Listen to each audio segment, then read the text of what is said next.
Okay, so let me share screen accordingly before I forget. We're going to continue to talk a little bit more about attacks this week. I know that we touched a little bit on security threats last time before our team. But this is the area that a lot of you are going to be operating in, so we want to make sure that you understand. And then when you take the ethical hacking class, or if you probably some of you have done that or concurrently doing that, it's you're going to see a lot of things being applied. But when you do an incident response, you are going to deal with some of this, especially when you're dealing with attacks. So you kind of have to know which phase they're in, how you're going to be able to handle the situation, and so on, right? And so long ago, when I was learning about attack phase, there were not that many models that you see now. I think the industry really standardized the practice as far as ethical hacking and also the normal attacks. That's what you see. But to really understand defense is to understand the attacker, right? That's the most important part about cybersecurity, is to be able to really see, right, what they're doing at which level. So we're gonna start with looking at the cyber kill chain. And when you're looking at the models, you're gonna see some similarities, and then sometime that they are going to break down into like sub processes within. So the cyber kill chain, this is really created for Lockheed Martin. If you're familiar with Lockheed Martin, they are a contractor with the government. They specialize in a lot of technology, weaponry, things like that. So if you want to work for them, you can as a contractor, but a lot of the time you have to pass clearance. So Lockheed designed the cyber kill chain model, and the first stage, like I mentioned to all my students in cybersecurity, recon is the most important, right? It takes a lot of time, but if you do your homework and if you have all the appropriate information, it's going to help you in the long run. It's normal in this industry that you proceed to the later steps, like you would get into exploitation, and then you find yourself not having enough tools and information, and then you have to go back to the first step, which is recon. So if you are very thorough with your recon, right, if you operate as an ethical hacker or risk assessor, you are going to be better in the long run. So reconnaissance is the first step, and all of that is going to be finding information, right? Research, identify, and select target. So if you're given a task to really look at, for example, to penetrate into a network that you don't know about, right? You don't know how many servers they have. You don't know how many firewalls or security system they have in place. So you're going to have to start using tools and then also research information, talk to people, and to be able to do recon. So that's important. With this, from an attacker standpoint, we're going to see that they're going to build weapons, right? Sometime write the code that you need to be able to create malware or use existing malware and modify it. And then to build a lot of times remote access type of source code that's going to allow them to control the system, okay? And so as you can see, there are 7 phases in the kill chain, okay? Now, if you go for CEH, they are going to ask you about these. Some certifications are going to focus a lot more on these if that's the certification that you're going to go for. So you're going to see that a lot of times the attacker is going to focus on finding the information, the flaws, the vulnerabilities, the issues that you have on the system, and then be able to build their goal around that using malware, using some kind of Trojan, which is part of the malware umbrella, right? And then ultimately, they do want some kind of control of the system, right? To be able to access the system, to be able to get back into the system, because data is assets. for most part, as you know now, even when we're using a lot of like more advanced technology, you would see that they would be able to obtain data, and then use that data as an exchange for money or other things, right? So let's go through and answer some questions. Sorry, I was just looking over to make sure these were okay.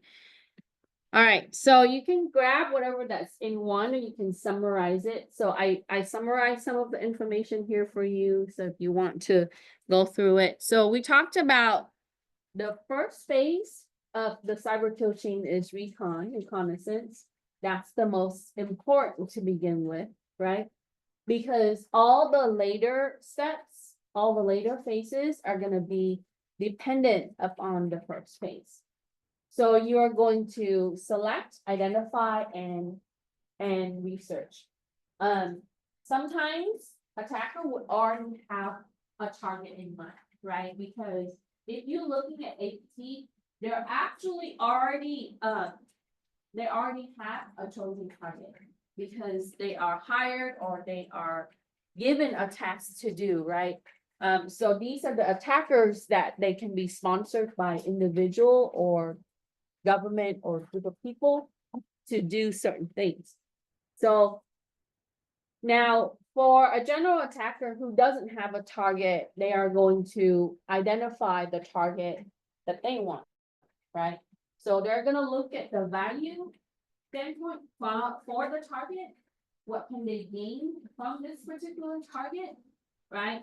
And to be able to attack the target.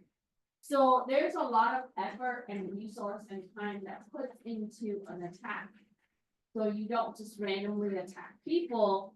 You want to attack the target that's going to be meaningful, right? To give you the right output or some results. And then we talk about having weapons. So in this industry, a lot of it is to make sure that you have the appropriate resources and the tools and the time, okay? It's important that you do that. So after you go through the courses and the program, right, the labs that we do, I introduce you to some of the tools, and you're gonna also need to research additional tools and build your tool belt. That's really important. Your toolbox is gonna go with you to the industry, so that way when you need it, you would know exactly the type of tool that you can use instead of doing things manually, okay?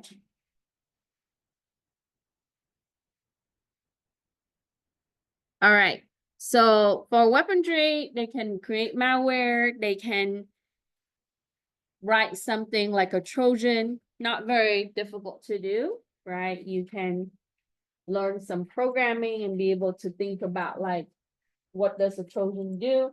So for example, a keylogger is a Trojan, right? A keylogger, what it does is it captures everything that you type, and then it would stream it or store the information and then be able to submit it to a server. So that way they can obtain your password, right, or your username, whatever that you have typed into the system. And then you can proceed to the third phase, which is going to be payload. So this is where they're going to deliver the malware. So in attack, you have to really understand social engineering as well, right? You gotta think of people's weaknesses. What are they interested in, right? The pretexting to get them to do certain things. So if you want to, from an attacker standpoint, if they want to deliver a malware, that could be via email, text messages, or simply a website, right? But you have to get the malware to the system of the target. So I can't simply just remote into that system. In order to remote into that system, I gotta get that user, right, that target to do something, so that way I can have access. Okay. And then after they deliver the malware, okay, and that through communication. So from an IT defense standpoint, you're gonna really think about like, how do they deliver this to the machine? right? It has to be through the network. It has to be through communication, right? They can't just call and deliver malware. They're gonna get the user to download it from somewhere, right? Either email, right? Some kind of embedded message. And so, okay.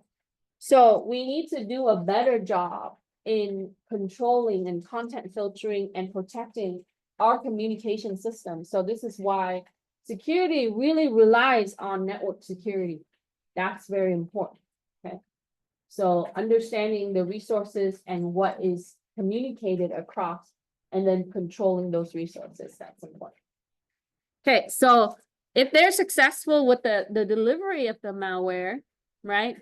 Then they can use it for exploitation.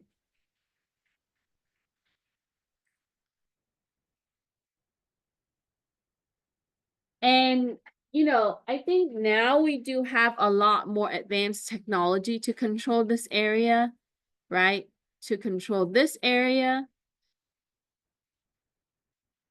But we have to do a better job in training the people to not download or access the malicious email.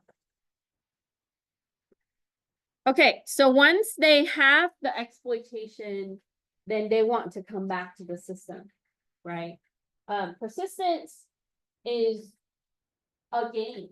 So it is really how we're going to be able to be in it. It's kind of like someone broke into a home and they would leave some kind of entrance or a door or a window open so that way they can come back, right? So the back door is really something that they can remain inside the system. And this is why what you see in the larger cases, that it happened for so long without people knowing, is because that they have something that's already installed there and they keep coming back, right?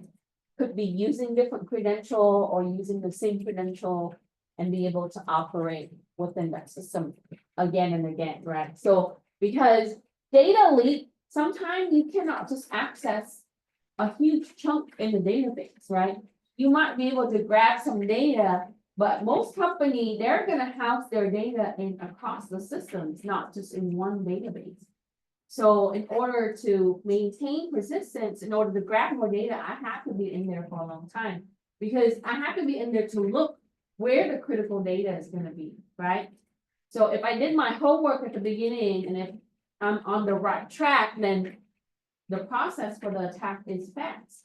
But I might not be on the right track, then I have to make sure that I keep coming back and be able to be stopped, right? That's important.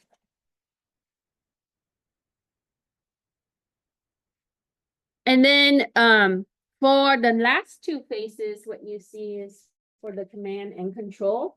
So the infected system is going to be controlled, right, by the attacker.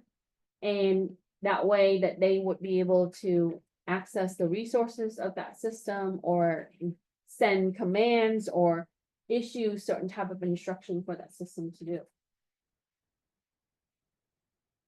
And then lastly, they're going to have some kind of action, right? Ransomware attacks it happens very fast. Ransomware attack is just a way to lock everything and then ask for a ransom, right? Using encryption, okay?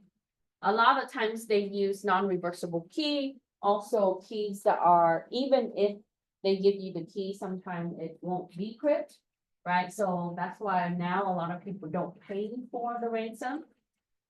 So what you see that the action here can be very quick, or in some attack, it can be slow, right?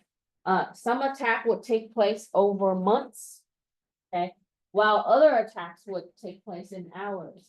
But ransomware spread very quickly, right? Once it entered the network, once somebody downloads something, and if it is a vicious ransomware, it's gonna spread across the network, right? Not just encrypting one system, but encrypting many systems. And so you have to disconnect, right? As soon as you get a malware in any form, isolate that system, physically unplug the cable, okay? And so that means that your security software or your security systems are not doing its job, right? But like I said, there's only about 60% of the malware is really known, right, to the software and the systems that we have now. Okay, there are a lot of things that are still unknown. Okay, any question? So ransomware, is that like a program written in some language that See, takes input as files? What is it like? It's taking files and then it has some kind of key or something So- to encrypt. So it's a program and it executes the encryption. It could be for the whole drive. It doesn't need to have some form of input.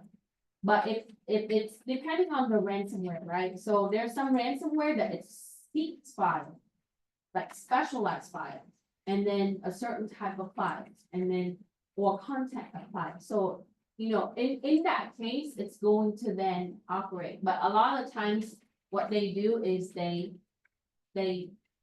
identify already in the first phase your storage where your important data goes, and it locks that. Simply lock the whole drive, right? We often see that and it locks the OS and everything with it. So you can't, when first sign up ransomware, once that happens, cannot even boot the system. Because it also encrypts all your boot sector and everything else. And you mentioned C, like a language that speaks to the hardware of the computer. Because C libraries are commonly created and it's older, right? Even Python uses C library for OS and things like that. It works better with the low instructions and a lot of the processor that you see now, it uses a C compiler. You know, especially if you're looking at like assembly language, the assembler requires a compiler. So you're gonna see, sometimes you see it in Java, but Java usually is like more for the interface for the user to kind of have. Python, yes, you do see a lot of malware that's written in Python because it's flexible and there are a lot of libraries.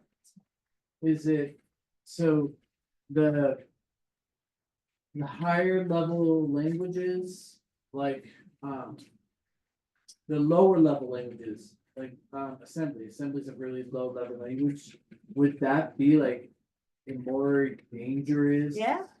Uh, So I teach LC3, which is the education version of the assembly language. It's very similar to ARM. ARM is used for reduced instruction sets, which is used in Raspberry Pi processor, also used in your M1 and M2 Apple, right? And reduced instruction sets is really simple. There are only like so many instructions, like 10 or 12.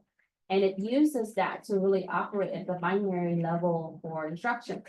So some of the things I go over in my class is simply activate the keyboard, right? Using that instructions, but the keylogger does the same thing, right? So some of the library that they write in C or the Python that the library that you use, which is originally a C language library, it turns on. So when you write a keylogger, it turns on, it turns on the signal for your keyboard. So at the low level, it actually turns on the electrical signal for the input devices that you need. And it's the same thing that you see with Android and iPhone. Your microphone works when you allow that, it activates that at the low instruction level, right?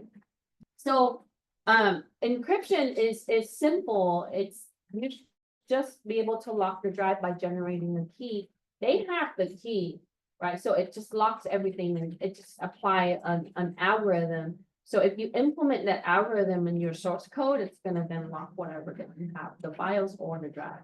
So your input objects are gonna be like either file or drive. Yeah, and then, you know, so yeah, so is assembly more dangerous? Well, assembly is the lower level compared to a higher programming language, but with the higher programming language, it's a lot easier for us to code, right? Compared, because you're gonna see like 20 lines in Python is going to be like 100 or 200 lines in assembly. Yeah, so it's a What lot. about cross compatibility, like assembly? It's only for specific processor. Yeah. So AVR is for Arduino, right? ARM is for, and then Microsoft ASM is for Intel, Microsoft. So it's very specific to the processor and the processor design. Right, so, and there's different version of ARM, like ARM 64 compared to, so they're, yeah, and then some of them use an emulator, so they're different, like they, overall, they're gonna be very similar, but you're gonna see that it's very specific to the processor. Yeah. Yeah. It's just manipulating where memory and how things are executed from memory. Any questions regarding cyber kill chain? Okay. All right, so the next model we're going to talk about is your diamond model. And then we're also going to talk about Mitre. Okay, so I'm going to flip to the notes real quick and then I'll come right back to the assignment. So the diamond model instruction is following the cyber kill chain. And you would also see this, right? It really condensed everything into 4 phases, okay?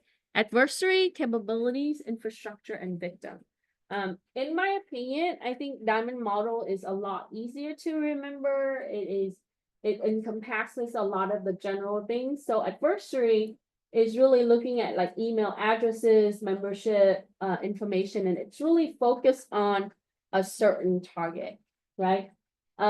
So finding something that can identify your target, and then the capabilities, that's going to be your tools, right? Exploitation framework, malware source code, the tools that you use, okay?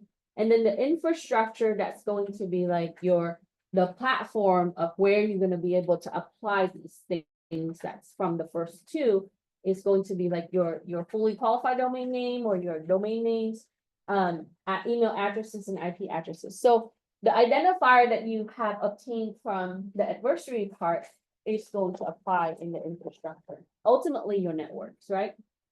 And then your victim is going to be your target, how it's identified. So it's kind of broken down into more of a simplistic perspective compared to the cyber kill chain. Now, if you look at other like textbooks or even resources online, you're going to see that some attack models like 13 phases, 12 phases. I've taught like cybersecurity for a long time now, right? You're going to see a variation of it. But ultimately, if you think about the movement, right, from, finding out information to what they have obtained here, your output, right, you're going to see some of the exploitation that's going to take place, or the attack. This is where it's usually happen in the middle. Okay, so you can find the information for the 4 components of the diamond model of an intrusion there.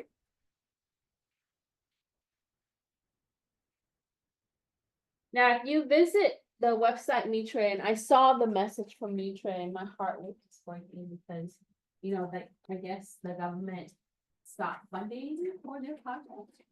And so, they were putting out the message saying that, they're not sure how this is gonna be maintained, in the long period of time, but in the meantime, right, they're looking in resources, maybe like sponsorship, similar to like Wikipedia.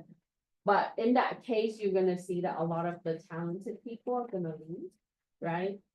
Because they have to make a living, and then with that, like the resources that you have for this industry is gonna be diluted, and it's unfortunate, right? So hopefully that doesn't change.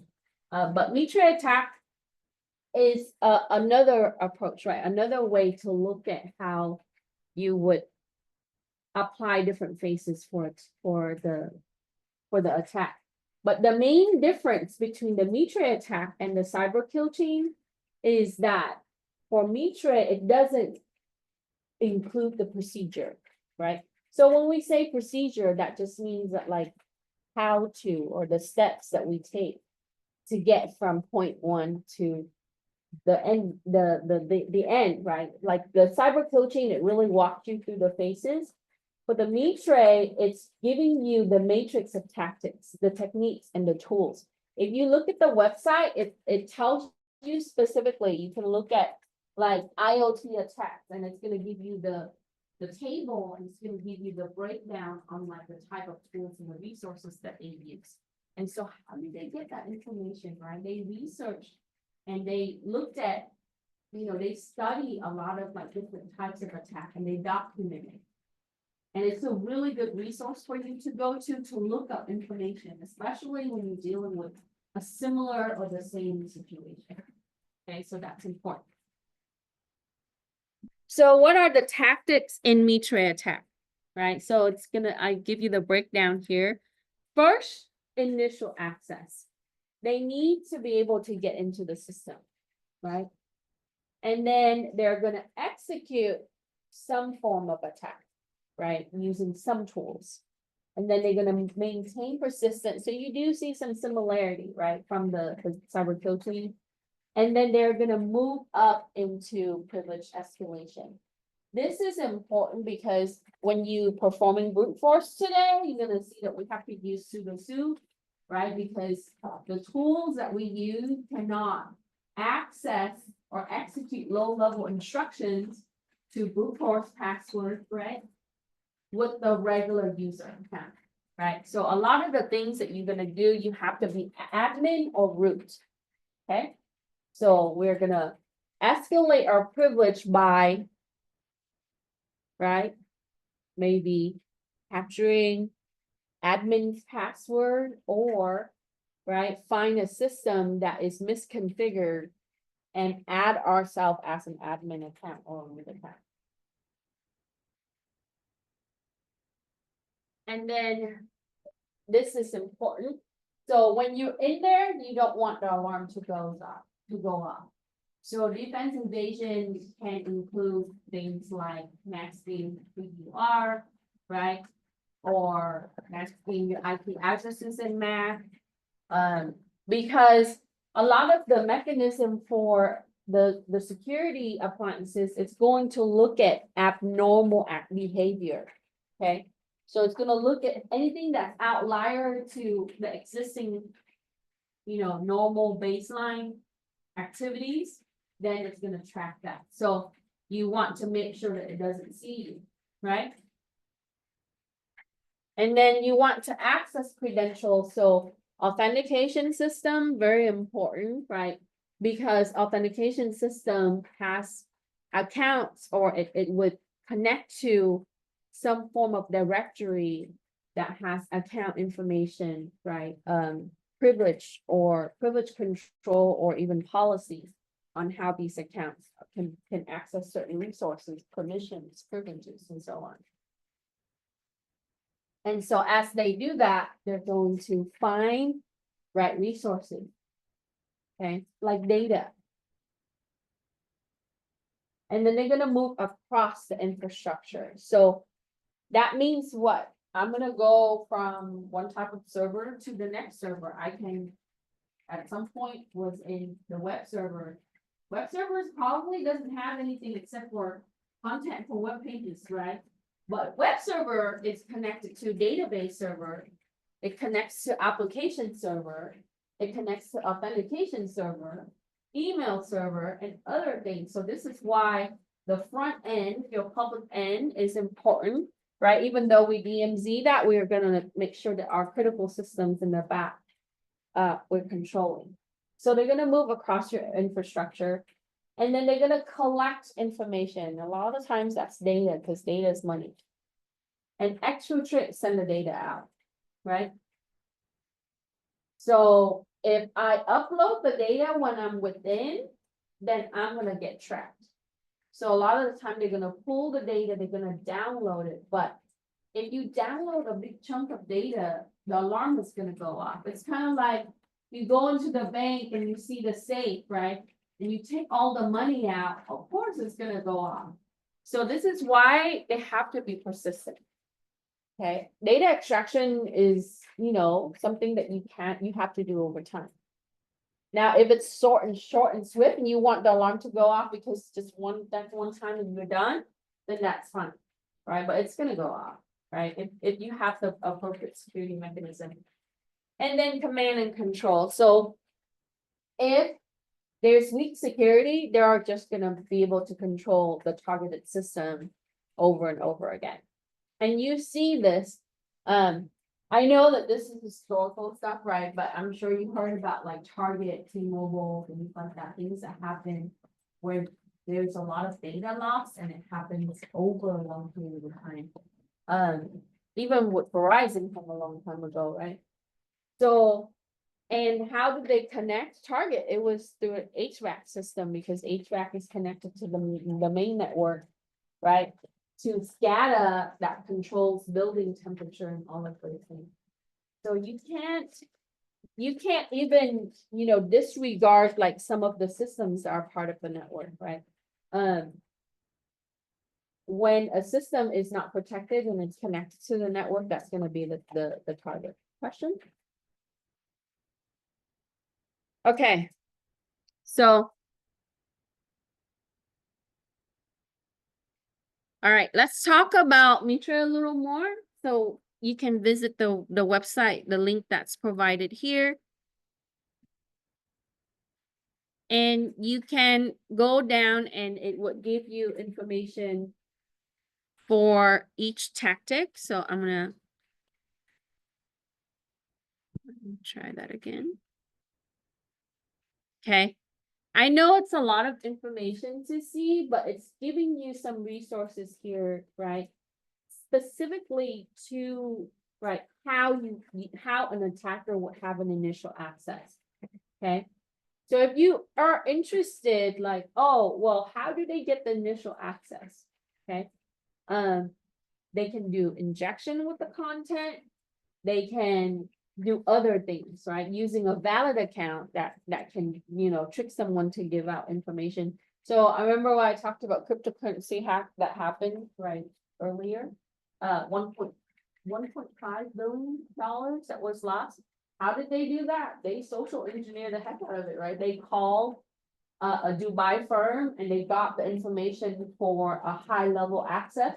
And that's how they got in for the initial access. It could be that simple, right? But sometimes people don't fall for that trick and then they would try other things. So, and then if you see, so Mitre, for the website, they maintain this and they add additional content. And when you click on it, right? Right, like it would go, there's mitigation technique on if that happens, how are you going to be able to omit that or reduce the risk, right? And then how can you detect it, right? So they do a really good job to provide you resources on how to react to this type of incident, okay? Or prevent if you are building a security plan, have that in mind. Okay, so when you visit the website, right, you can pick one of the tactic and then for recon, right, commonly you're gonna see active scanning. Okay, so the difference between active scanning and passive scanning, I know some of you take my ethical hacking class, so you've learned this. Active scanning, the target sees you. Okay, so if I'm scanning, right, scanme.org, if I'm using Nmap is an active scanner, right? It's going to require responses, right? When you read the actual thread, right? When the text that pops up when you're doing an active scanner, it's going to tell you, oh, it's running these scripts and it's successful with these scripts and not successful with these scripts. So the sending and the receiving systems are communicating so they see you and you see them. Okay. But a lot of the tools, in order to find out more information, right, we have to use active scanner. Passive scanner is like Wireshark. It's kind of like the flower, like the flower on the wall, just looking in, everybody passes by and be able to see, right? the system doesn't really see it. So when you're using like a network scanner, that's just a passive sniffer, right? But if you are submitting some kind of script or request to the system and waiting for it to respond, that's an active scanner.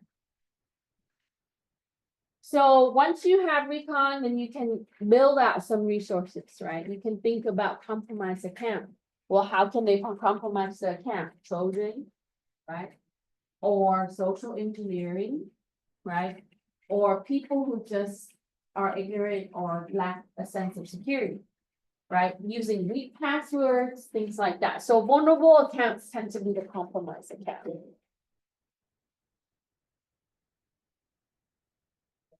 Yeah. Yes. So when you say that Wireshark is a passive scan, is that something, like, let's say I was looking through a website, something, I go to a web page and I have Wireshark running. And am I looking for IP addresses or packets being sent from the web page to maybe somewhere else? When I like click a link or something, like how would I use Wireshark to actually So scan? So if you want to scan Wireshark, you can, that's correct, look at packets for a few things. Credential can be in packets if it's not encrypted, right? You can also look at vector information, especially on the wireless side. Because that's gonna tell you about key access if they're using, your pre-shared key. And if they're using weak wireless encryption. Wireshark can be used to look at payload, like unencrypted data, you can see, because packets contain all of that information. Yeah, it's important to look at like the header, right, where it's coming from, where it's going to. Remember, in the diamond, it's really the identifier, right? Like who's talking, who's receiving. But ultimately, a passive scanner like Wireshark is going to tell you more of like a content base. Because you still have to be interacting with that network in order to Yeah, you have get to be, those packets. yeah, you have to be part of the network, and Right. some network can be completely open. So this is why there's a great area with public Wi-Fi, is that there's not a way to really account for who's on public Wi-Fi. Okay. Like you don't need to log in, Right. right? Like here, when you're at school, you still have to log in, so there's a way to account for who's who. But if you just connect to a Wi-Fi that's open, you can be guests, you can be someone else, whatever. There's no accountability in that sense. And you can see all that with Wireshark? Yeah, on and public when Wi-Fi? you connect to that access point, you run your scanner, you see everybody on it. Right? That's crazy. So is that illegal? Well, it's only illegal if your intention with the result is illegal. Like, what do you do with that information is illegal, It's not legal till you do it, actually. right? So if you can see, like, it's kind of like walking on the street and you see a lot of criminal activity, right? But what do you do with it? You take that, record it, and try to sell that video to someone else, and that becomes illegal, right? Because you're not permitted, and especially with California standard, you have to get authorization, right? But if you just look, it's not illegal, right? So there's certain gray area that, so this is why public Wi-Fi is dangerous, because if you're paying bill online and if you're not doing it in a secure way, right? And if someone can also do evil twin attack, right? Like scan everything and then be able to look at your packet more. So there's a lot of issues with public Wi-Fi in that sense. Okay, so they can use phishing to obtain your credentials, right? For the initial access. They can social engineer. There's a lot of ways that you can do that. And then you can also use an active scanner, right? Or a passive scanner to obtain password and credential. So if you're curious, maybe when you take my 41A, you see how Wireshark can be used to look at things. But, or when you take the ethical hacking class.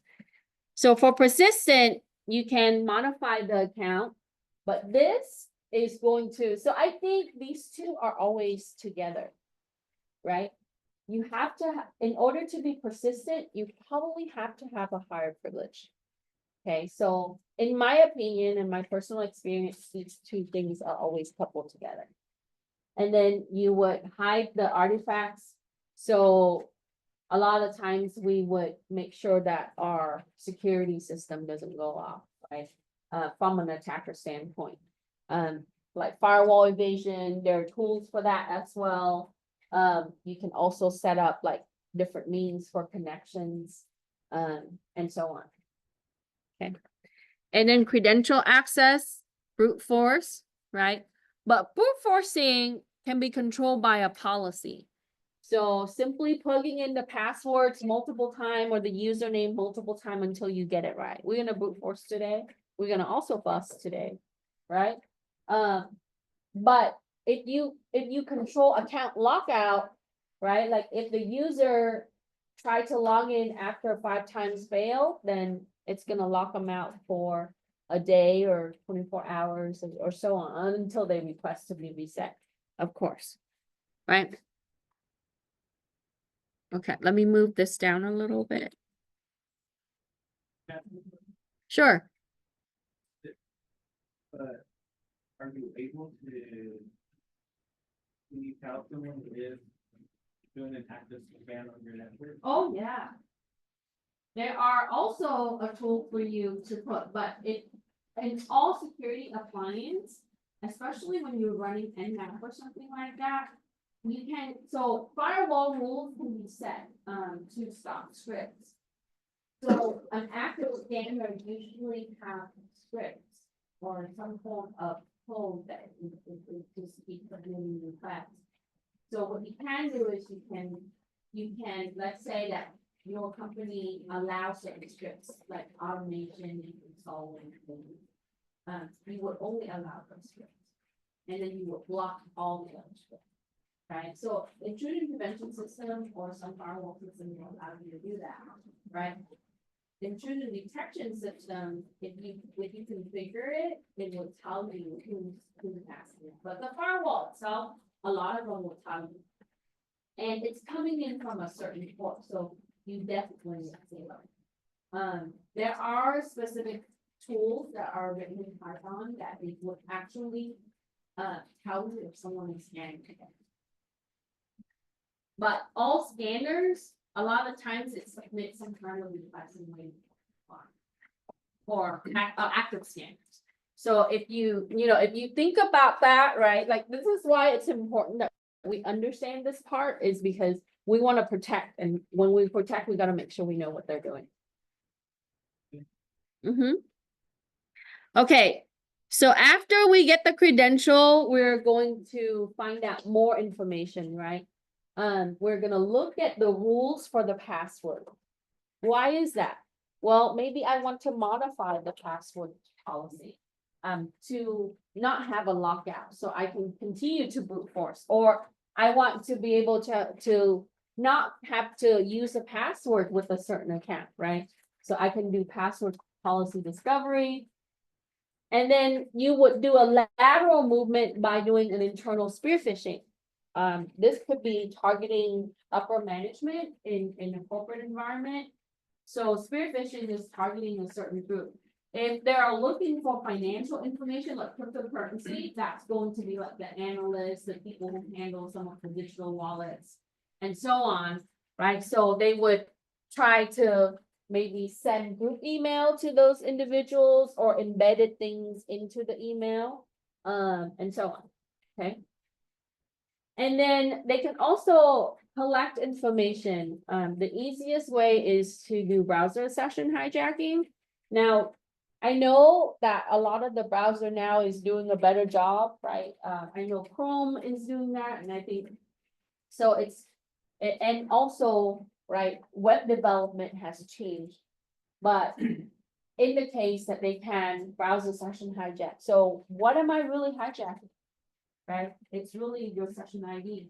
So when I use an HTTPS website, when I log in securely, when I'm submitting some kind of a request or, let's say that you are transferring funds across accounts, right? Like at an investment firm. All of that happens with the session ID, okay? And you're gonna see that today, right? On the development side, when you use a certain website, right, it's gonna use that session ID.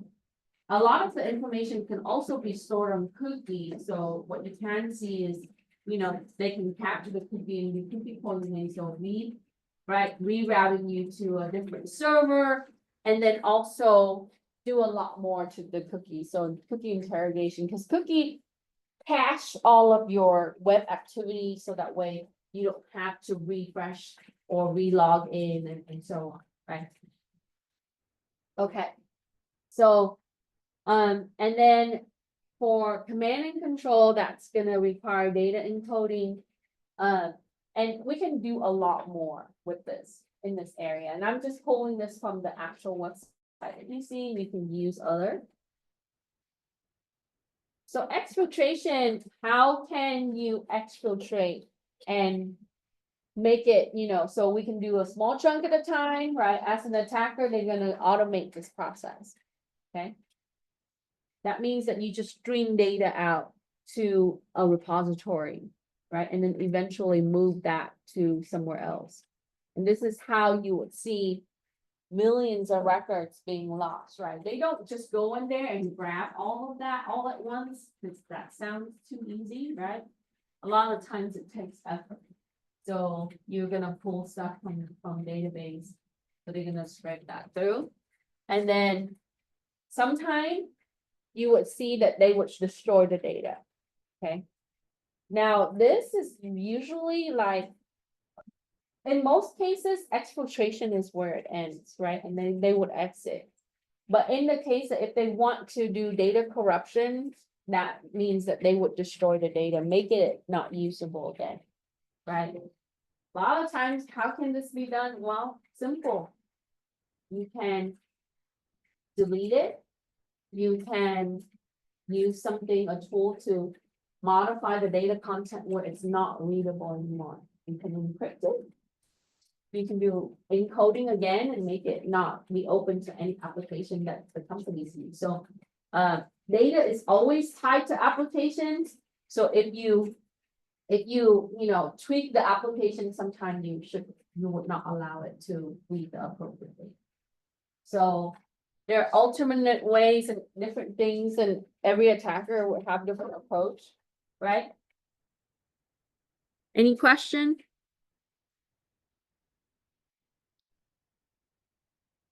Okay. So there's so many different types of attacks, right? We can name endless of attacks. But back in the day, there was only denial of service attack. That means that I would deem the system unusable by either submitting a lot of requests to it, causing it to have buffer overflow. That means that it cannot store as many instructions into its buffer or memory. Ultimately, the server, when it receives the request, it puts it into memory and it queues it, right? And if it has excessive amount of requests, it cannot store it any longer, it becomes buffer overflow. Then it would not be usable. But when you have denial of service attack, that's one-to-one. Okay. And then, did I show you guys the threat map last time? We'll look at it in a little bit. And then you have DDoS. This is when you have two or more computers targeting. So how can they do this across the world, right? If you look at the threat map, you will see that a bunch of lines going through, and then there's that one target. So they can use a system that they took over, like a zombie or a bot, right? How do they do that? Well, get someone to click something and then be able to do command and control of that system, remotely controlling that system and launch the attack from that system. Okay. I have a question. Yeah. When taking control of a system, all they really need from that system is to make requests to a server, right? Like, they don't need that computer doing some big computational thing. They I just can need it Keep to pinging the system. ping, Yeah. right? That's a Smurf attack. You can keep pinging the system continuously. So if I have 1,000 computer pinging that system at once, of course, eventually it's gonna slow down, right? And so a DDoS, because there's different ways to do it, right, where you send larger packets or packets that are requiring more from the server, like, Right. So you want requests that require a lot more processing power. So when I did this lab with my 27B class the other day, at the end, and they were like, oh, well, DDoS or DOS doesn't work because the server is still withstanding. But right before that, I had them up their virtual machine to higher RAM and higher processor. That's the gate, is the race in the resource, right? Security attacks is about the race in the resource. So if they kept it as a default, right, like dual core with 2 gig of RAM, guess what happened? It's gonna go down very shortly on a simple attack, right? But if you up the storage and the processor, because there's more core to handle, and it's able to do like multiple threads at the same time, right? Your server is gonna withstand more. So when we're using cloud hosting server, this is why it's expensive to get a server that is heavy in resources, like more core, 12 core, 24 core, or even larger, right? The free ones are gonna be like dual core or quad core with minimal RAM. But if you want a good, strong web server, and then you implement the security with it, right? So DOS can only happen if you lack resource. right, and to prevent that, I mean, that's why attackers will have huge amounts of computers on their botnet. Right. Because eventually the firewall is gonna see that this address is making this request over and over and over and over and over again. Right, I mean, because a firewall will attach certain behaviors to an IP address, right? Like, and that's how you get blacklisted, right? Yeah, a lot of the time we whitelist the things that we use, right? Like, and everybody else, but a lot of the web application firewall for web is it's going to tell you the attempt, where the failed attacks attempt that's coming through, and it's going to tell you the public IP. Are those public IP accurate or true? Sometimes they mask it, sometimes they don't, right? But now we're able to geolocate. A lot of the firewall will tell you this IP is from China, this IP is from North Korea, and so on, because the range of IP is registered to a certain area, right? So if you look at DOS, you see this a lot. If you go to checkpoint, like threat map, right? DDoS is happening right now, right? As we speak, okay? Because a lot of people ask me, like I do this with the high school, I show them and about security program, and they're asking me, when does this happen? It's happening right now, right? Like we see that so here in the United States, and on the left, you see the type of scripts that's coming through. How do they see this? Well, communication system tracks all the services and it's tied to your protocol. You see? All of those things are showing up, right? And then if you're looking at like different part of the world that's happened, you can even pinpoint like United States, and then it tells you the type of trends in the attack and so on. So yeah, cross-site scripting, a lot of cross-site scripting, that's the hot thing right now, right? You see a lot of that. And that's cross-site scripting is going to do a lot more with the web server because it's public facing. Yeah, DDoS right there, right? I think DOS is like if there's one specific purpose. Nowadays that's a DOS, right? Nowadays you're gonna see a lot of the DDoS because it makes more sense to do that if you're gonna put the resources and the effort into it. Is that just a way of getting someone to like what? You DDoS someone, you shut down their server maybe. Then what? Is it just that, or is there? Do you say, hey, I'll stop DOSing you if you give me some money, or is there a way to like get the server to So reboot? let's say that from an APT standpoint, I'm paid by a competitor company, right? Who is competing for Black Friday, and I don't want your company to make all the money. I'll just take you out for 24 hours. All the customers can come to me. Right, there are different reasons for it. Do you have a question? Yes, I'm supposed to come around with red. Yeah, so they're color coded, so a lot of the red ones is cross-site scripting, and then, so there are different services and ports and protocols that are used. And every website, they would have different color coding on there, so you would see. Okay. So in order to mask the identification of the system, because the system can only identify with two things. A MAC address or an IP address. IP address is not permanent, but MAC address is, right? So when you buy a computer, your network interface card is given a MAC address by the manufacturer who's registered for that range, right? Those MAC addresses are managed by the international associations to make sure that Dell has a certain MAC address, right? HP has a certain MAC address. Companies in China who makes computer, right? Like for your MSI systems or ASUS and so on, have a certain address, right? So your MAC address really pinpoint who you are as a system, okay? You can find that, who manufactured that device by looking at the MAC address, because by regulation, the MAC address needs to include your manufacturer information. This is why when you scanning, if you ever play with Wireshark, when you look some of your switches, it's gonna show you Cisco switches, right? Because at the frame level, it identifies itself through, right?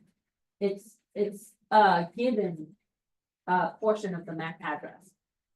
And so to spoof the MAC address, they can use different software to be able to overwhelm the switch or to modify the switch stored information for the MAC flood. So MAC flood is just submit a lot of information, a lot of identifiable information to the switch. So what does the switch do, right? If your system is communicating with this system, the first time it takes that information and it stores it onto a storage RAM, okay? And then if this system recommunicates with the system, it goes back to the table and it says, oh, I already have that established. It will be quick, right? We streamline all our computer system this way to cache information, to store information, and it is the downfall, right? So to manipulate that, they can go in and they can say, you know what, I'm just gonna submit a lot of the things, fill up your table, right? The switch table, and it no longer knows what to do. Another form of overflowing the storage, right? And so if I created a filter at my switch, allow only this MAC address and this MAC address, right? If my switch is confused now, it cannot filter any longer, right? Because the first thing I tell my security students, if you configure a switch, filter your MAC. Do that for your router at home, right? Only allow the systems that need to be on your network on by adding the MAC address. We did that with the wireless lab, right? But if your device is confused, right? If it's overwhelmed, if it's storing a lot of information already, it can no longer change, right? So your filter doesn't work, okay? So that's one way. IP spoofing. For this, basically, you know that on the packet, you have the sender information, which is your source address, okay? And so to really control and identify or detect any kind of attack activity, right? A lot of the inspection system, like a firewall, packet inspection firewall, it looks at, or even deep packet inspection firewall, it looks at the label of your packet first, which is who's sending, right? So I can use a tool, a software tool, to modify your packet, right? Who's sending? It's kind of like creating a fake label on a packet and putting a different sender address. And then we would just send it from a trusted internal system, so that way all the other security appliances believe it, trust it, right? And so using a different IP address. This IP address is not permanent, right? So if you do this over time for persistent, you have to do your research because things change over time. But your server, right, your critical system has static IP. So static IP is permanent, it stays there. We do that so that way we don't have to reconfigure over and over again. Any question? So now you know how IP spoofing is, right? Okay. So let me take you to, so if you want to read about that on the notes, you can go to this section. I just summarize it, right? And if you want to know the tools, you can also go to Mitra, and they also list some of the resources that you can use to find out more about it. Okay, so another way that you can do a DOS attack or a DDoS attack is SYN flood. This is very common. So when you run a Wireshark scan, right, and when the attack happens, when you do incident response, you're gonna look at the packets coming through, and it's gonna say SYN, synchronization. So very common with web servers because HTTP require acknowledgement. It is part of TCP, right? So TCP requires three-way handshake. That means that it's gonna say, hey, are you available to communicate? And the other system is gonna say, yes, I am, and then let's synchronize. Let's get together and talk, right? So in that case, when they do a SYN flood attack, it continues to send SYN packet. So you're gonna see that coming through, and the server is gonna receive this. It's gonna say, I wanna talk, I wanna talk, I wanna talk now. Let's synchronize now, right? And you're gonna get tons of it. So you're gonna see a flood coming through, and so DOS, you can quickly see it, it's coming from that source IP. Now, they're very creative that they are diversifying traffic, right? It's harder to track now, that they're grouping up your attack in from multiple sources. So they're not only spoofing one address, that's many. Okay, so how do we combat this, right? So in that case, you need to set up a way where when you see a lot of this attack coming through, sends it to a black hole, sends it to a system that's supposed to receive and absorb it, right? Not your critical server. So you have to set up your security appliance. It's kind of like attack is coming in.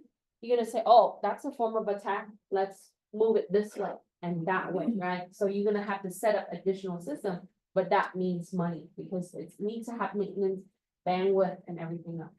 Okay. So SYN flood, it's very common and it's very easy to do. A lot of the things coming across you see for DDoS, a lot of it is SYN flood, especially for web. Okay, so it talks about three-way handshake, like what I said here, right? When you look at HTTP traffic, you're gonna see SYN ACK, right? ACK thin, which is final when it's done putting up your web page, it's gonna do a final acknowledgement. Like this.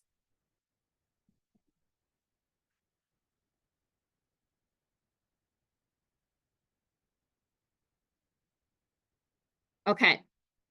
So for 8, it asks you, how can you prevent or reduce the possibilities of SYN attack? This is hard, right? First thing this needs to be proactive, monitor your network traffic, right? So it's a lot easier said than done.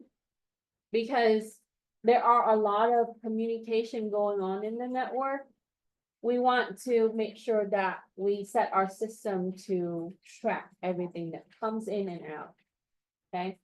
We want to set up the firewall rules to block and prevent SYN flood. So whenever you have more than a certain number of packets that SYN, you drop it. So the firewall is gonna block anything that, let's say, more than 10 SYN packets from a certain IP. Right?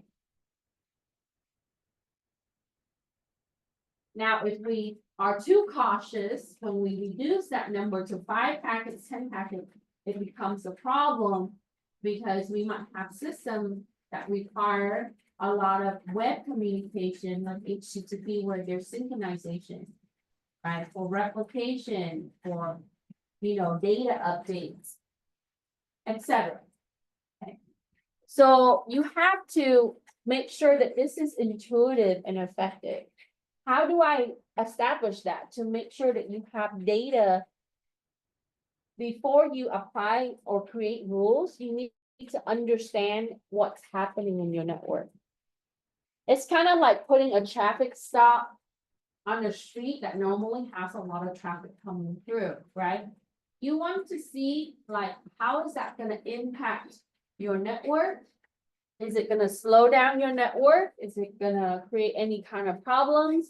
So we have to look at like how that's impacting performance. You can implement virtual private network for external connections. This is important because virtual private network masks the connectivity.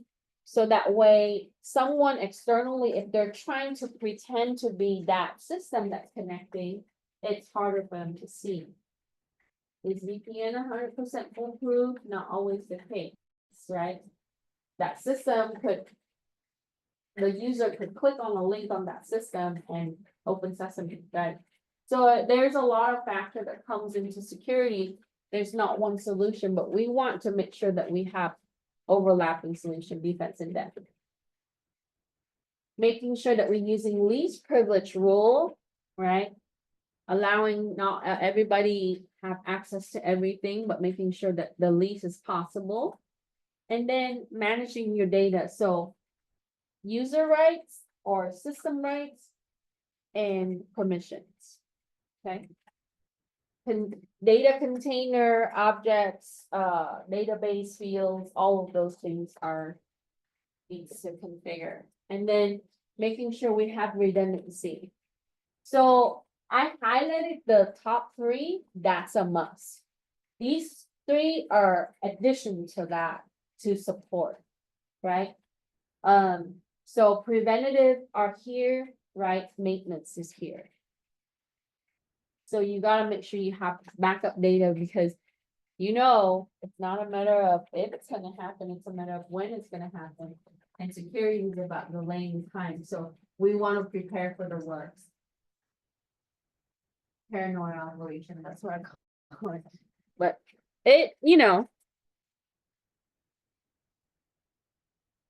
Okay, so any questions regarding DOS or distributed denial of service attack? So there are many frameworks, toolkits, tools available for these form of attacks and other attacks, right?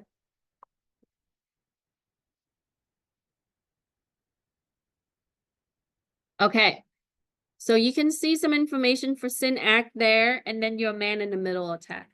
You can guarantee that Security Plus will ask you these questions, right? What is DOS? What is distributed denial of service attack? What is man-in-the-middle attack? It comes up for almost all security certifications. Okay, so man-in-the-middle is an intersection approach, right?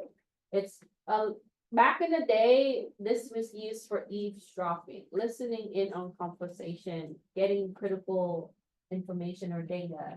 It still is like that, but the interception and reroute has become more advanced. So this is an approach that I put down. An attacker can use a Trojan to create some kind of proxy. And that's going to infect the vulnerability in the browser. This is very important that you patch your browser, right? Whenever you see browser updates, do it. Because they find a vulnerability, right? I talked about bug bounty before. These companies pay a lot of big money, and also their developer goes through and look at the vulnerability. So if it is in a browser that's infected, there are a lot of things that you can do it with the browser, man on the browser, right? Using browser session hijack, there's tons of things. So they can set up a proxy. They can capture your session data, right? They can also use something like a keylogger. And Zeus has been around for a long time. This is a form of malware or Trojan. Zeus was around since XP days. Some of you were not even born back then. So it would log keys, and then it would also identify authentication, but Zeus has transformed, right, over a period of time, but it's been around for a long time. Okay, any question? Okay, so coming back to this. So how can we prevent man-in-the-middle attack? Okay. We can use something called Kerberos. This is commonly found in Windows, but it also applies to Unix and Linux systems.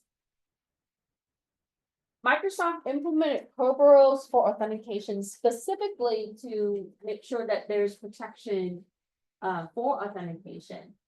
It uses encryption and it uses PKI, so public key infrastructure. It allows you to have mutual authentication. So a lot of times what we see is we see a client system authenticate to a server, for example. And the server would say, okay, right, username and password, you can log in now, you can access the content on the server. But if you have mutual authentication, the client and the server needs to authenticate. Then once they do that, then you have a mutual trust. It becomes a different game. So it does not allow the system to be in the middle, right? To intercept, to be able to listen in on the conversation, because in order to do that, it needs to also authenticate, right? There's two-way authentication, client and server, right? The client authenticate to the server authenticate to this client. If a system in the middle wants to be part of the conversation, it needs to authenticate to the other two, you see? So in order to have the trust to access data or download or read data, etc. So there gotta be some kind of communication and authentication with those systems. And we can also use encryption with authentication, like using PKI infrastructure such as RSA, right? Is encryption hard to break? Yes. Is keys easy to get? Somewhat, right?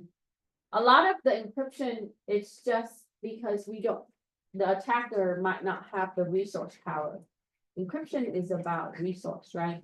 It's to be able to apply the algorithm continuously through the process. Okay. But to break an encryption, to crack the encryption is to have enough resources. RAM and processor. All about being with the resources, right? You see it now. So whoever has more wins.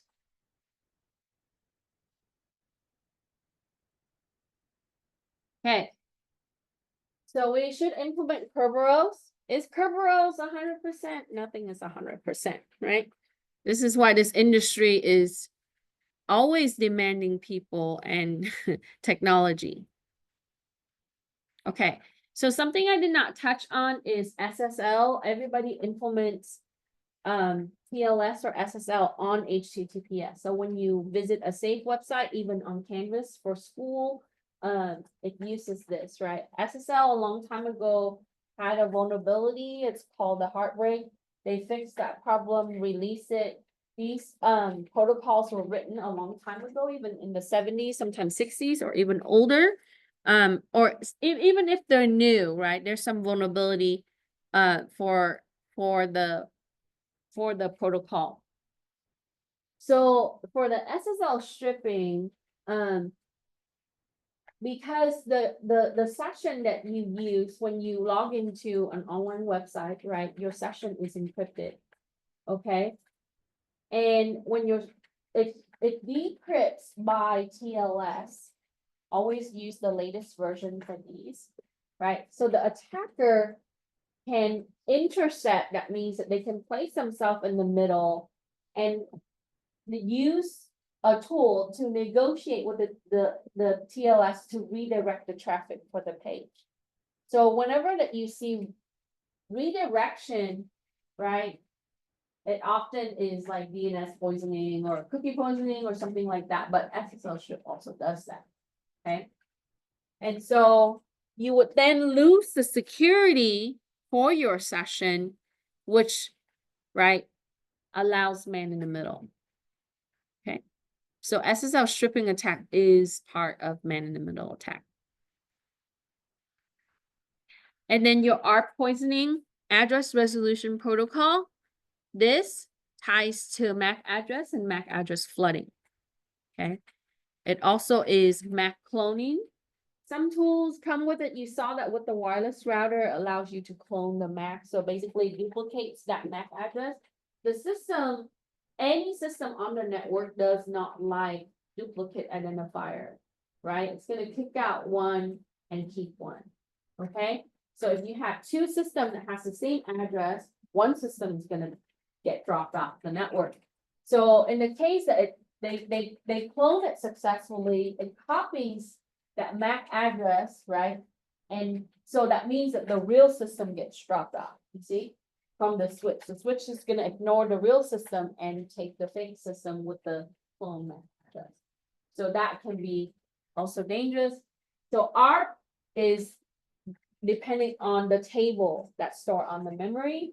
And so if they do an ARP poisoning, I'll ultimately insert the fake information onto what is stored. Okay. And ARP ties MAC address and IP together. So that can be part of the network. Okay. Later on, you would see that there's an path attack. So, you know, my students always say, oh, well, there's inline attack and there's path attack, right? An inline attack just means that you are connected in the wire in the network, right? That means that internally that happens. An on-path attack, it's tied to traffic.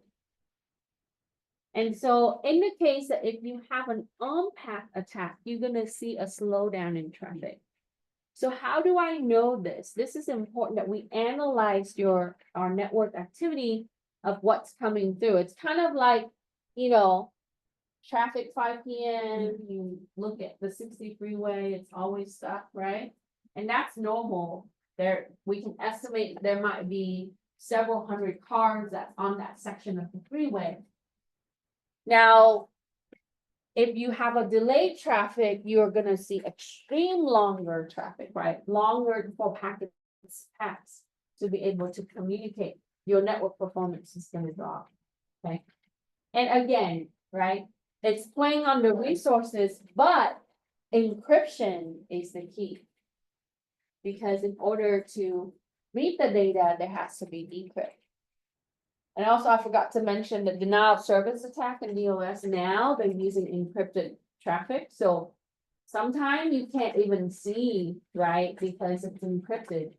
And whenever that it's encrypted, your system is going to try to, you know, depending on the system, some system doesn't decrypt the traffic or attempt to do that to find information where that's coming from. So it just lets it pass. Okay, so it's a way that they can mask it. So delay traffic is used encryption. So a lot of security people rely on encryption industry. We do that, but keep in mind that this requires bandwidth and processor and RAM, right? So encryption, yes, it's an ideal type of solution, but if you don't have the resources, it's just everything just slows down.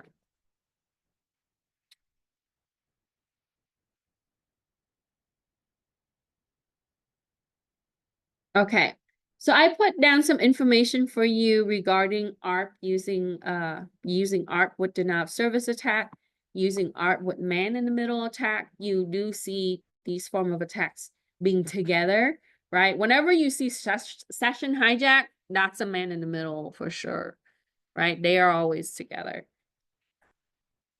Okay, so some visual for you there. Here's the on-path attacker.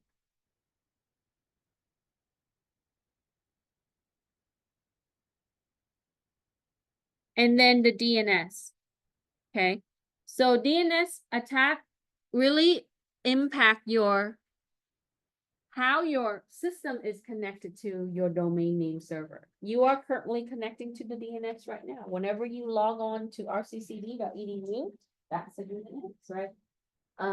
DNS is tied to web server. It's also tied to your email server. It's also tied to your authentication server. There's tons of things that the DNS is connected to.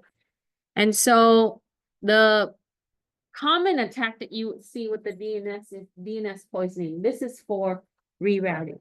So how can we prevent this from happening? You would need to implement the extension for DNSSEC. This is something that you can enable and configure when you configure your DNS, right? Everybody does this now, right? Even the OS, when you install the rule, it tells you that you should, it's recommended for this. Only the old school DNS that you see doesn't have that. So you would see the poisoning. What does it poison? They modify the record, right? I know you did DNS enumerate last time. Some of you attempt, right? What are you getting? An A record. A record is tied IP address to the domain name. Well, if you want to modify how the connection is not to that domain, but another domain, you modify that record, right? So DNSSEC protects that record, right? It's secure, the A record, the quadruple A record, which is for IPv6, right? And other record that might be associated with, Microsoft Exchange or Teams server and so on. Okay, so it's important. I'm pretty sure that that's going to show up on certification because it comes up for every single security class too. And then for farming attacks, which is a form of DNS manipulation, it's how the name is resolved, okay? And again, it's going to also be used for redirection. So they can redirect the user. So if I want all the users from Amazon to go to another website, right? Another domain, I can approach it a few ways, okay? DNS poisoning, right? That's from a server attack. Client attack is when you do cookie poisoning. That's the system, the user that's connecting to that. So a lot of times the server, you see DNS poisoning or farming. Okay. The client attack is only like if you are specifically targeting that person, that individual. Okay.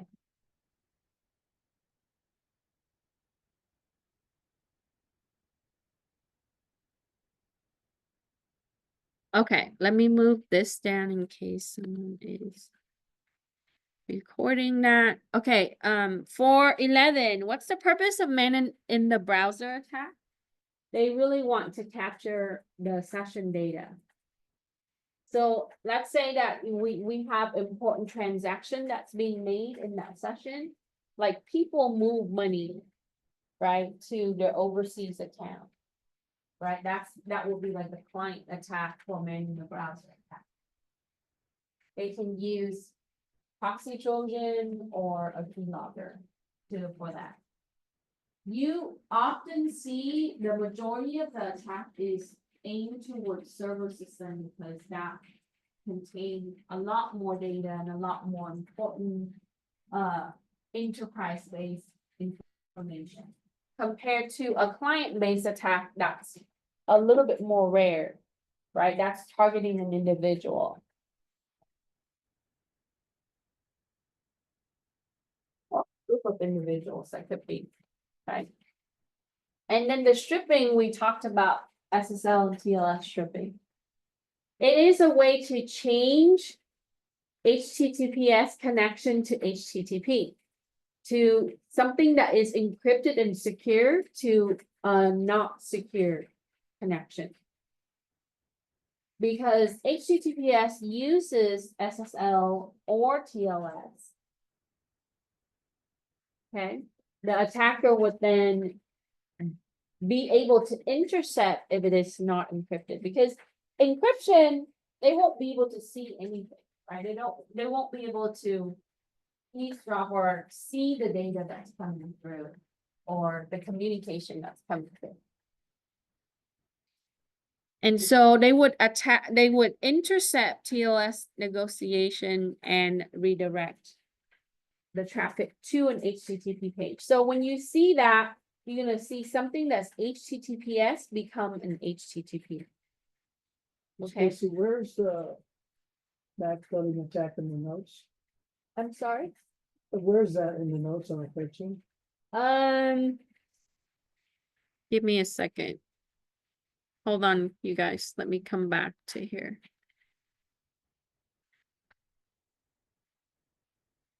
Yeah, it would be. Stripping is on page 3 and the MAC flooding and all of that is on the next page. 4.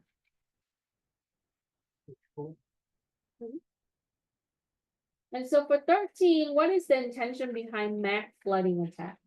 It overloads the physical port, which is on the switch with different MAC addresses. And I think earlier in the notes too, Gabe. And causing the switch to run out of memory to store the MAC address, right? Fill up the table on the switch with the MAC, with fake MAC addresses or, right, just repetitive information. And so the switch would then run out of RAM and it won't be able to filter or communicate anymore. This is usually an internal, or it could also be a remote control. So that means that they already have been inside your network. Okay. So this is a way that you can, an attacker would attack a whole segment, right? Like, let's say that you have a medical facility and that whole segment would be down because, you know, you have a MAC flood. So they have to be on the inside of the distributions. Inside remotely or physically. So when you see this, right, go find it, right? And if it's a remote, it will come from that system that's connected, right? So how can I find this information?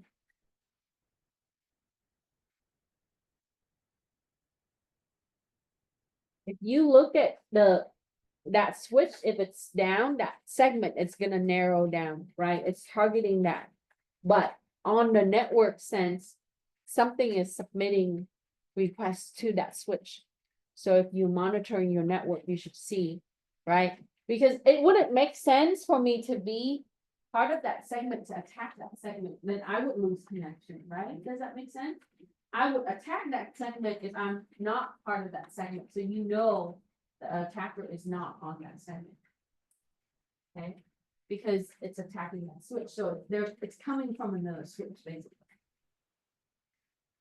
So narrow it down where, because system, it needs to submit some kind of request one switch to another. And so in order for the flood to come through, it's gonna be a lot from one switch to another, so you can pinpoint the segment right away.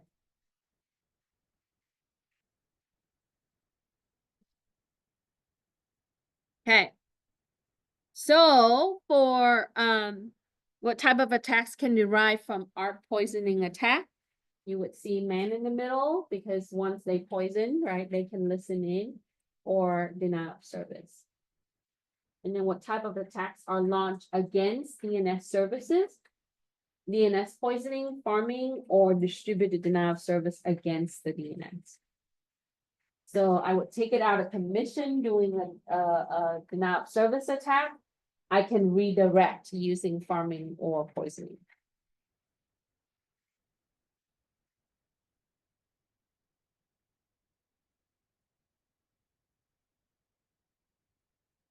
Any question? You know, we're coming close to 7. The lab is not long today, it's just the updates and some of the install stuff is a little slow, but we'll be okay. I double checked this time, so we shouldn't have any issue. You know, these open source tool, they're always changing as they update the development so fast. So the problem is the directory and the tools that they add inside these directories, like, you know, we're brute forcing, so like the word list that you're using today, that changes over time, right? They decommission a word list and they throw in another word list, and so you just gotta check.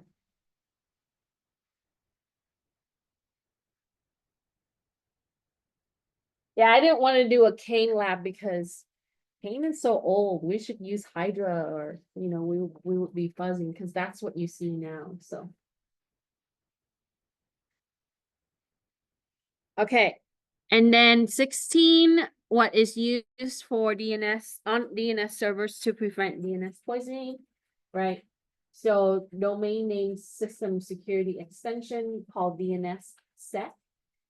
And this is something that you can configure, or if you are installing a brand new DNS role on the server, right? Like server 2022, then you can select this option with the installation for the future. Okay, that's gonna help protect the records, like I said, that is stored on the DNS. That's how it's, think of it like reference file, those are the records, that's how it's associating IP address to the domain.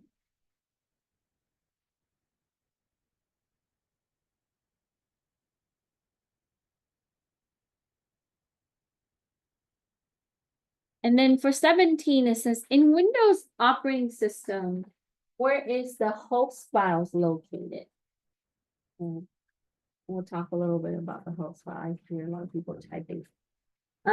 So whenever that you need to find Windows system files, for sure, you're gonna find it in system folder under the Windows folder in C drive, right? That's your root drive in Windows system.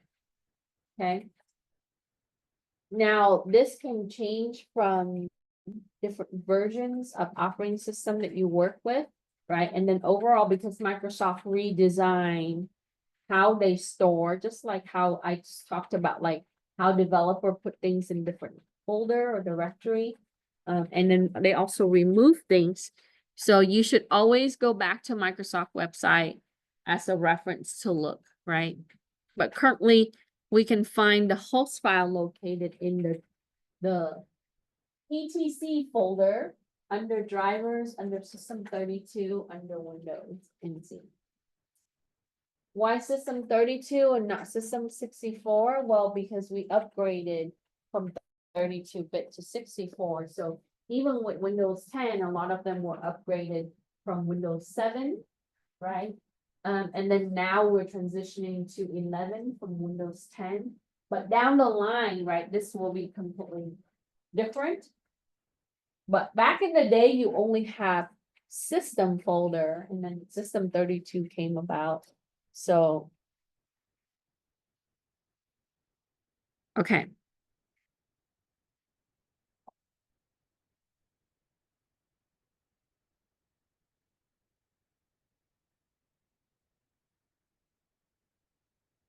So some DNS information is there for distributed denial of service attack that just query the DNS until it gets exhausted. right? So whenever that you have a system joining the domain, like the system that you're sitting at, how you can log into your user account on the network is they have joined those systems to the domain, right? And so when you do that, it sends a query to the domain. And so that would allow the system to communicate. But if you have a lot of queries, just like anything else, it's gonna be down, it's gonna be exhausted, and it won't be working any longer. Any form of denial of service attack, especially with DDoS, that's gonna be called an amplification attack. Think of amplify as an increase, right? A huge amount, like how you would use an amplifier to make your music really loud with the speaker. So in a Smurf attack, you can ping someone or a system, should say, right? So much that they will be so busy. Just imagine like you are a parent and there's like 1,000 kids asking you the same question over and over again, right? You won't know who to respond to.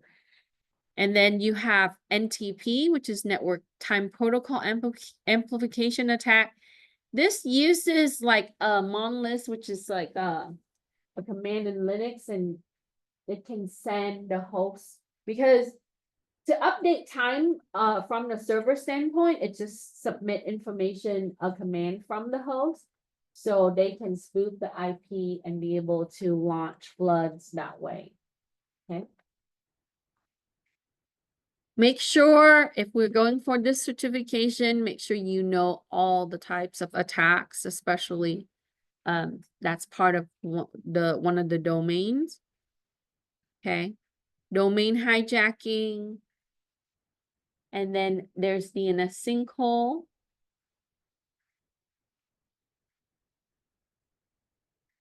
There's a replay attack. So they simply just replay the data that's already part of the session, then the data is captured through the scanner, right? A sniffer. So you see this a lot on the wireless network.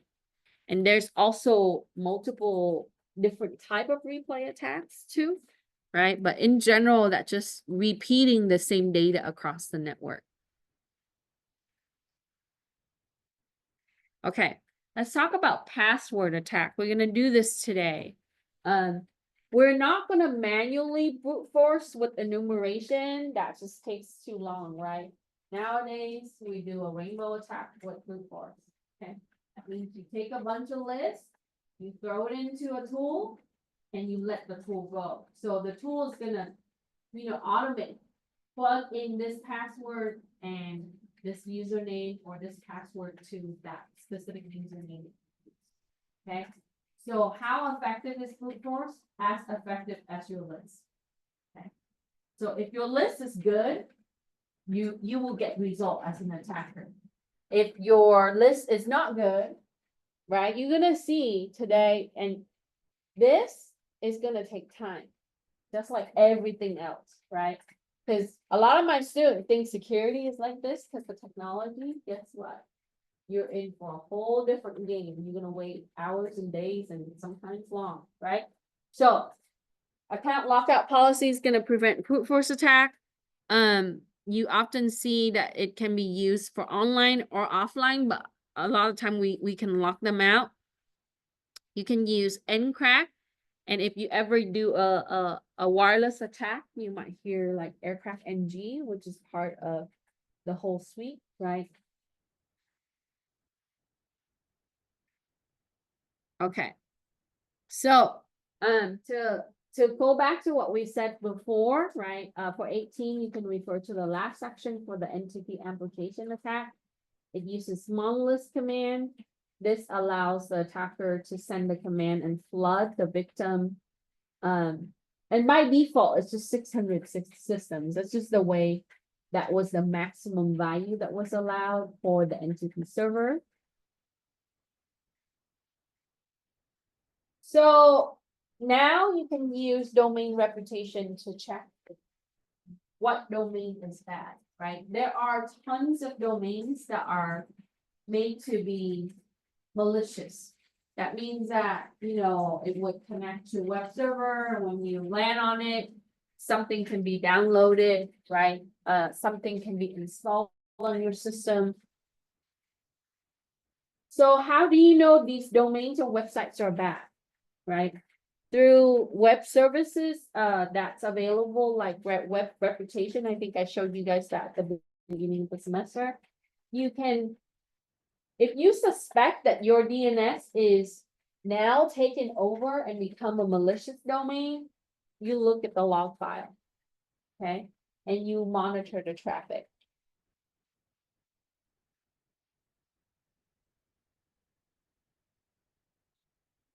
And then for the replay attack, the attacker would capture the data and then modify the data to impersonate the client system for the session.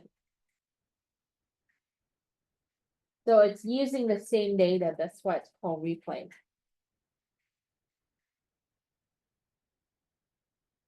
So replay attack is usually tied with impersonation attack.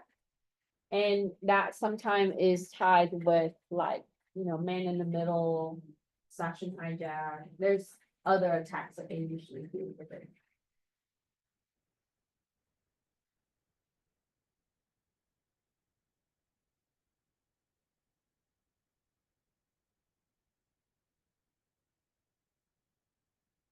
And then for brute forcing, there are two types, right? You can do an online account or an offline account. So for the online is like, an account that to a web server or web application. And the manual way to brute force is to keep plugging in the password over and over again, right? We can automate this with a tool. So an online is tied to an online account, and an offline is like how you log into your Windows system at home or your Apple system at home, right? So a way to really combat login attack is to implement rules for how things are logged in. From an enterprise perspective, we can do account lockout policy, password policy to make sure that the password is long enough. The longer the password, the longer it takes to brute force. But now when if they use a list of long passwords that is commonly used, and then also the your user, how they create your password, right? So complex password is important. Right, password locker doesn't always secure, right? It is convenient, just like single sign-on, but it's not always the best. Multi-factor authentication is also very important, right? It's only slowing down like the specific security issue.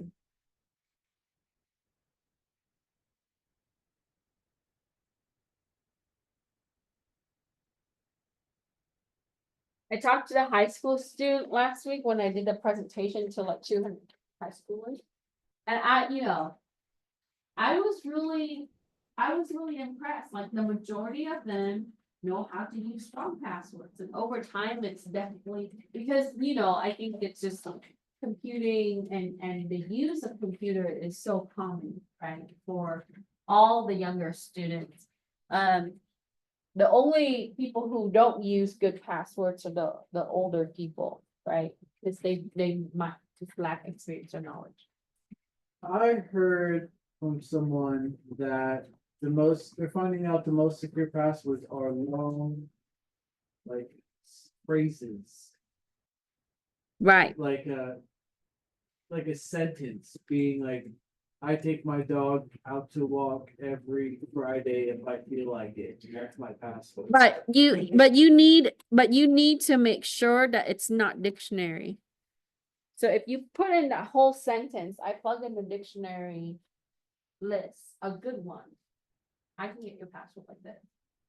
Even Yeah, even, so, like, yeah, that's why, like, how if you let Google or your browser make your own password, it has complex. yeah. So now I think it's at least 12 to 16 characters. Before it used to only be 8, right? Because our processor been advanced and it is AI equipped, right? You look at the gaming processor now, it's intuitive. It has AI capabilities. You use the same processor to craft, right? So that, yeah, so yes, you can still use your sentence, but be creative with your sentence, right? All right. You don't have to put all of these verbatim. I just grabbed these from the notes. And so we talked about offline passwords. So part of the online passwords, secure shell is a way that we can directly connect to a certain system. And we do this for like switch configuration, router configuration. They can do the same thing using secure shell to be able to connect to a certain server or authentication system, right? But we can control how the session would time out for secure shell. So to really brute force an online account, you have to connect longer than a certain amount of time, many hours, in the case that there's a long sentence like what Jen said, right? So we can set the timeout or the limit for the connection and also the attempt per connection, right? Because we have account lockout, they're probably gonna attempt 5 times, right? And then they're gonna, because it's gonna fail 5 times if they don't brute force it successfully. And then they're gonna try it again, so account lockout, but they might try many accounts, right? They might have a list that they got from the dark web and they would try like a bunch of T-Mobile accounts. So what we can do is we can set the number of attempts per connection and then the connection time. So that way it would disrupt, but ultimately what does that do? It really slows this attacker down, right? Then they would need to reconnect again and attempt again for that minute. And for the offline account, just use long, complex password and make sure that we have encrypted and hashed. Right. All operating systems store everything with the higher hash algorithm, right? And also it is encrypted.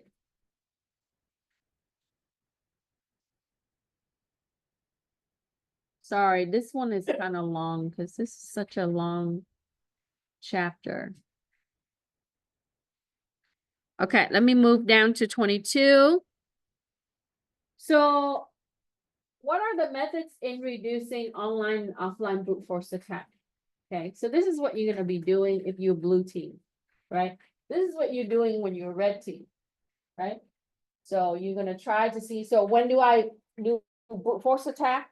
Well, if let's say that I wanna make sure and check all the users are using appropriate password, then you brute force and see, right? So account audit's gonna tell you a lot too, but from a pen tester standpoint, you will brute force, but how are you gonna protect it? Make sure you implement the rules to lock them out. Make sure that you implement the duration of the lockout. Right? We don't want to lock them out for a minute and they can come back in. We want it for a certain period of time so that way we can look at the logs and do the research. Your logs is gonna tell you the failed and the successful login, right? In Windows, that will be Event Viewer, and Event Viewer allows you to configure. We can track like if they're successfully logging in or if they fail to log in. The failed login is gonna tell when they have account locked out, then we're gonna see that. Like if you log in 5 times with the incorrect password, right, that's a failed attempt. Now, if they are successful, that's going to be a successful attempt as an event. We want to make sure that we have complex password policy. And then we want to use password history. That means that people cannot reuse their password, right? And then teach the user how to create effective passwords.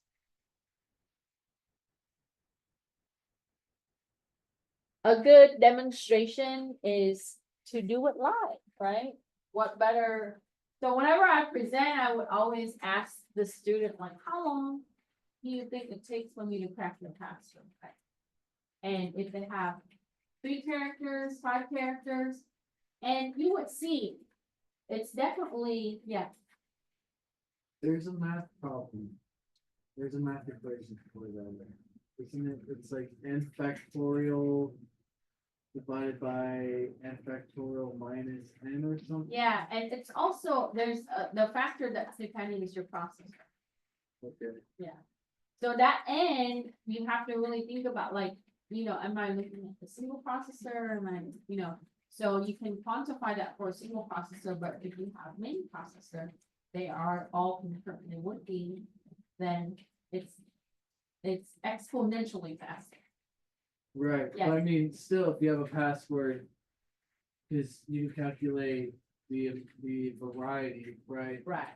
And, For enumeration. you know, and still like a password with 12 characters, letters, numbers, symbols is like 12 trillion million. And the traditional password cracker like Cain Enable, it uses that algorithm. And it would give you the prediction on how long it would take for it to crack the password, right? But on the newer approach for brute force, we don't enumerate each character at a time anymore. That's old school, right? We just grab a bunch of lists and we throw it in together and voila. You can have lists of billions of passwords, right? But your processor is still gonna have to plug them in, and you're right, that's gonna be like a certain number of time. And it needs to remember the passwords Right. it's used already, right? Right, Does having a list alleviate the RAM from having to remember all that stuff? If you have it's still gonna track, but it's based on, so if you're looking at like a C, Objective-C program, it's just gonna look at the stack for the function call, because all of those are parameters for the variable. Okay, But if you are looking at from a standpoint where the application, so it still does cache, but it's more of like caching inside the processor. Good. Yeah, because that's where the stack is.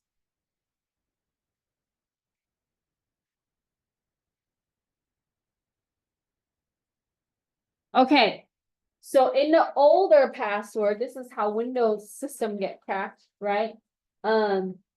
It uses the LM or NTLM manager protocol, which are susceptible to pass the hash crack. So how were they able to guess it?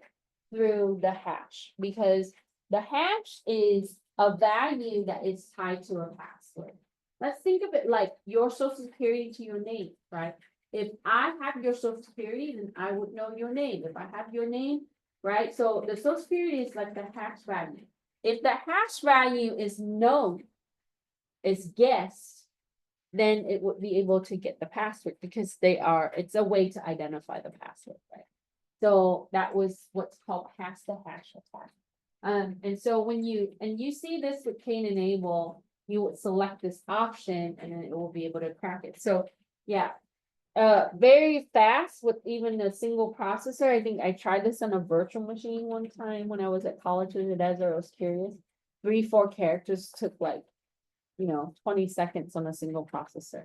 But if you go more than 5, right, because it does the enumeration with pass the hash. It's trying to guess the hash. It takes a lot longer.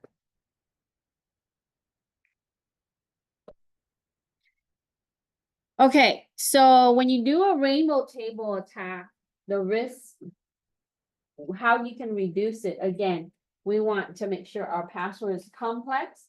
You can do assaulting in password, and this is what you see with a lot of your browser when it's trying to recommend you a password, right? When you're creating a password, you can't figure out what kind of password you want to create.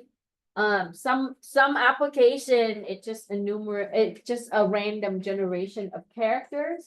But salting passwords is simply adding like some kind of binary value or value to your existing password when it's stored. Think of it like salt to add flavor, right?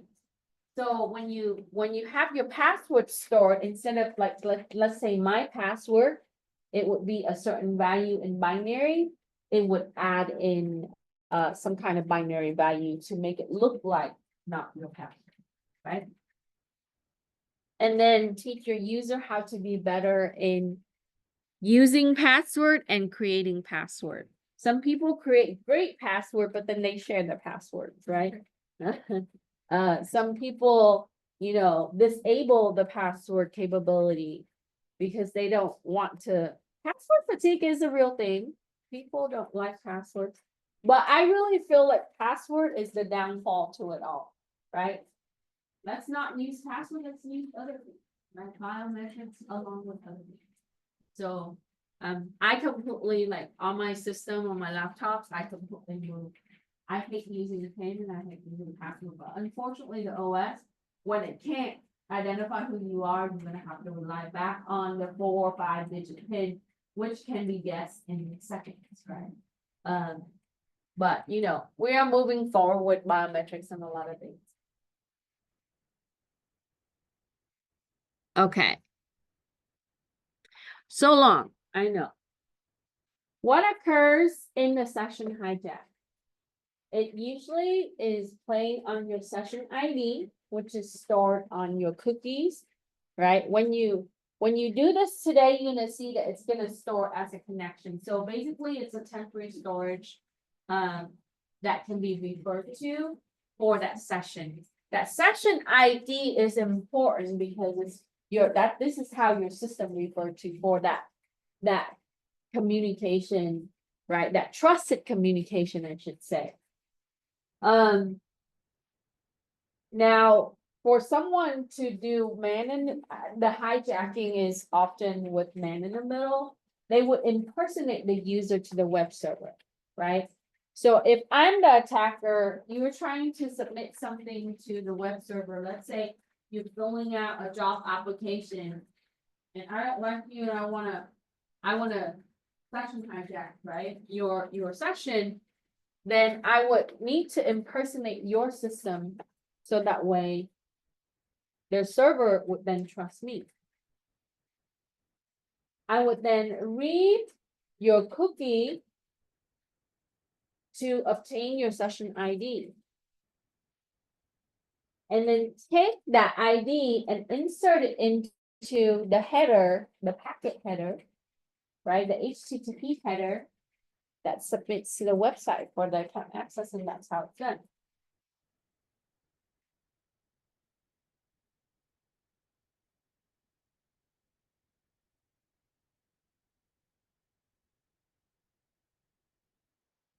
So these 3 approaches that you would see would make up your session hijack attack. But in each area would require, right? In any form of attack, you saw the cyber kill chain earlier, right? Research, finding information, making sure, right? A lot of times an attacker would devote a lot of time and resource into planning that form of attack.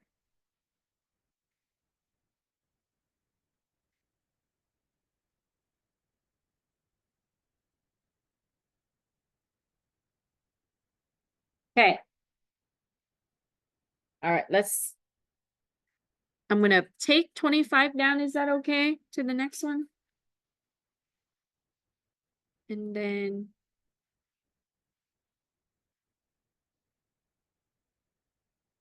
This is an important chapter. There's a lot of information on attacks because it's really entailing like what we do. So that's why it's a lot more lengthy. 26, what techniques are used to prevent buffer overflow attack? And this can also lead to your denial of service attack. We can, from a development standpoint, we can do error handling routines. So routines are functions, okay? At the low level, routines are, I don't know if you ever take programming classes. Functions are like tasks for the processor to execute. So whenever that you open up an application, you see like word.exe, it requires many routines or many functions. Okay? So in order for the functions to work, right, we can, and always working, we can manage what's called error handling or exception handling. So in development, exception handling is indicates that if there's some form of mal input or indicates that if something happens in the system call that can generate an error, it still continues, right? But then sometimes you get an application like Word, sometimes it doesn't respond, right? That's when something is wrong with it, right? So now when you do buffer overflow, there's gonna be a lot of errors. And if we're handling error, we control what's inputted, right? What can be stored into the memory, then we can prevent that from happening. So a lot of this has to do with development, okay, instead of configuration. So, there you go. Okay, 28 or 27. There are software development life cycle, and sometimes we can also refer to the same cycle with system or security development life cycle. There are more models than these two, right? When you get into project management or IT project management, or even in the upper classes, I talk about, you know, there are spiral model and other model because the industry evolved to accept other model. But traditionally, waterfall is something that we would start and we would end. You see this with beta testing at the end after that software is released. So you are going to plan, design, develop, right, test and release. Okay, so the testing is at the end, and so if the testing fails, you start all over again, so you lose a lot of resources. So it's gonna go from top to bottom and one stage to the next. So you can't move forward unless you complete the last step. Agile, which is what you see a lot now, right? Where in development, where you have constant change in programs. So there are a lot of feedback with the customer or the people who needs the software to be modified. So there are cross-functional teams, people are able to pick up in development and then change and evolve with it. So it's definitely resource saving and you are producing a lot faster. So whenever that you go to Git and or GitHub and you see that, oh, well, you know, like in Linux, I always tell you guys, update, right? Update all the time because Linux development changes that fast, right? One day to the next. Okay, so you will see that a lot of the agile principles are applied there. And then lastly, on this last one, you just need to visit the website. You put in your recommended or your choice of, you know that these websites collect your cookies, right? Everybody collects your cookies, your browser interrogate your cookies for marketing purposes. So you put in, so once you go to cookiesurf.com, you put in a website that you regularly use. I just recommend youtube.com so you can try that. Okay. And then, so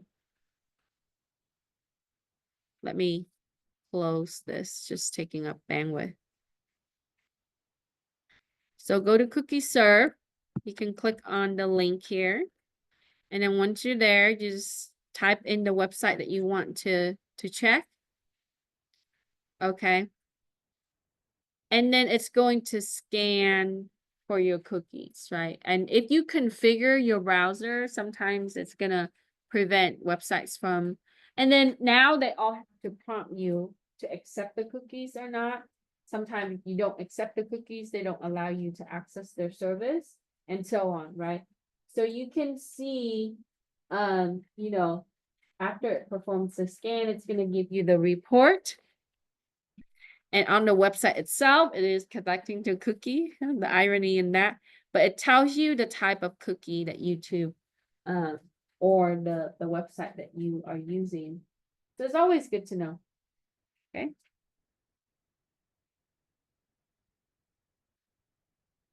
And then when you look at the information, you are going to answer the questions. What type of cookies are used? How many cookies are used? Some are more than the other. And then you are going to go to the Knowledge Center about cookie poisoning. Read this section, very short reading, and be able to answer some questions. Okay, I just want to make sure you reinforce your learning today, right? So read and then answer the questions.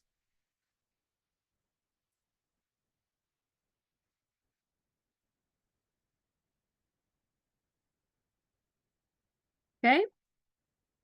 All right, let's stop recording.